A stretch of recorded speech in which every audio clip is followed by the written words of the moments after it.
नाज़रीन, आदमशुमारी जी निगरानी लाइ क़ाइम कयल कमेटी अमले जी तरबियत ऐं माण्हुनि जी ॻणप लाइ माहिर अमले खे भर्ती करण जो फ़ैसिलो करे छॾियो।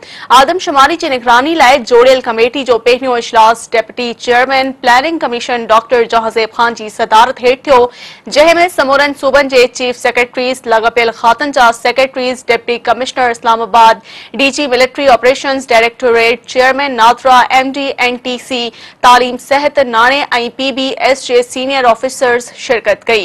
इजलास दौरान डॉक्टर जहाज़ेब ख़ान उन ॻाल्हि ते ज़ोर भरियो त आदमशुमारी चैलेंजिंग टाइम लाइन सां गॾु हिकु अहम ऐं मुश्किल मश्क आहे। उन लाइ हिन अमल में शफ़ाफ़ियत ऐं इत्तमाद लाइ संजीदा कोशिशनि जी ज़रूरत आहे। चीफ शुमारियात डॉक्टर नईमुज़्ज़फ़र पहिरियों भेरो डिजिटल आदमशुमारी लाइ पीबीएस तरफ़ां कयल कोशिशनि जो पसे मंज़र ॿुधाईंदे चयो त हिन वॾे कम खे पूरो करण लाइ भाइवारनि जे तावन ऐं मदद जी ज़रूरत आहे।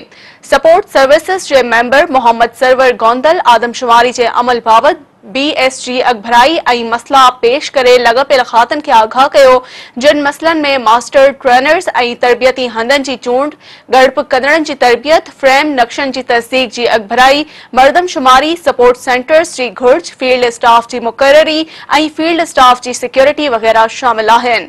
इजलास में ॿियनि खातनि ऐं सूबनि खां शरीक थींदड़नि खे बि पंहिंजो नुक़्तो पेश करण जी दावत ॾिनी वई ऐं सूबनि तरफ़ां उथारियल सवालनि खे हल कयो वियो।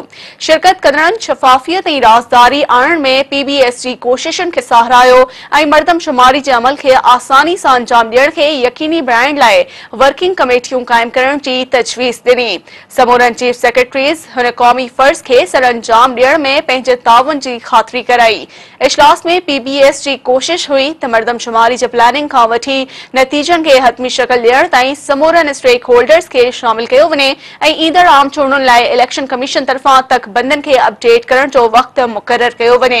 इजलास में तरबियत ऐं ॻणप लाइ माहिर अमले खे भर्ती करण ऐं मर्दमशुमारी जे अमल जे मौसर मॉनिटरिंग लाइ 15 ॾींहनि बाद मर्दमशुमारी मॉनिटरिंग कमेटी जो इजलास घुराइण जो बि फ़ैसिलो कयो वियो।